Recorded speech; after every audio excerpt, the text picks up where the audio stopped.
உங்கள பலர் ஏழை எளிய பின்னணியிலிருந்து வந்திருப்பீங்க. மாடர்ன் ஸ்போர்ட்ஸ் எக்யூப்மெண்ட்டை நம்மளால வாங்க முடியுமா? நமக்கு கிடைக்குமா?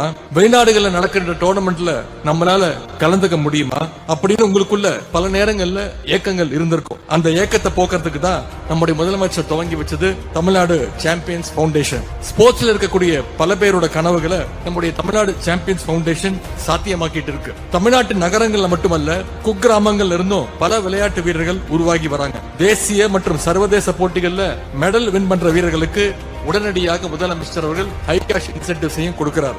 அது மட்டும் இல்ல, கலைஞர் ஸ்போர்ட்ஸ் கிட், முதலமைச்சருடைய மினி ஸ்டேடியம், பாரா ஸ்போர்ட்ஸ் அரேனா, சென்னைக்கு வெளியே பிற நகரங்களையும் சர்வதேச விளையாட்டு போட்டிகள்னு நம்முடைய அரசனுடைய சாதனைகளை அடுக்கிக் கொண்டே போகலாம். வரலாற்றிலே இல்லாத வகையில நம்முடைய அரசு அமைஞ்ச பிறகு இதுவரைக்கும் முதல் கட்டமா சென்ற வருடம் 120 வீரர்களுக்கு கவர்மெண்ட் ஜாப்ஸ் வழங்கணும். அதோட தொடர்ச்சியா இன்னைக்கு இந்த மேடையில நம்முடைய முதலமைச்சர் அவர்கள் 62 மாற்றுத்திறன் வீரர்கள் உட்பட 178 வீரர்களுக்கு அரசு வேலையை இன்னைக்கு நம்முடைய முதலமைச்சர் அவர்கள் கொடுக்க இருக்கிறாங்க. இப்படி ஸ்போர்ட்ஸ்ல தமிழ்நாடு இன்னைக்கு ஒரு ஆல்ரவுண்டராக திகழ்ந்து கொண்டிருக்கிறது. ஒட்டுமொத்த விளையாட்டு உலகமே திரும்பி பார்க்கின்ற வகையில தமிழ்நாடு விளையாட்டுத்துறை இன்னைக்கு பல்வேறு சாதனைகளை தொடர்ந்து படைச்சு